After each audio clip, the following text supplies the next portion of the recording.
Today I'm gonna be solving one of my personal life problems. Put up this as a let me just do it for now, and also this. So it was functional, it was working, nothing was falling. 2 screws on this side and it was working. I'm a 3D designer, so how could I not design something to hold my curtains? I'm gonna show you how 3D printing can be useful at home or in your day-to-day life, as it's useful for me. We are gonna start measuring. This is a 22, and I'm gonna make it like this. This is basically what I'm gonna make, so that the stick falls here. Okay, basically like this. Just that L, and I want to know how big I want to make the L. This big.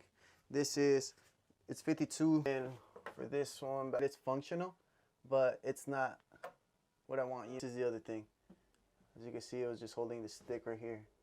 And like I said, it works, but it's not all I want.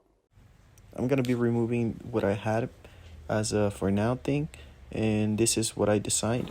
It's very simple. That's what it's supposed to do. And now let's see if it fits. Oh, perfect fit, snug fit. We're all good. And time to shower.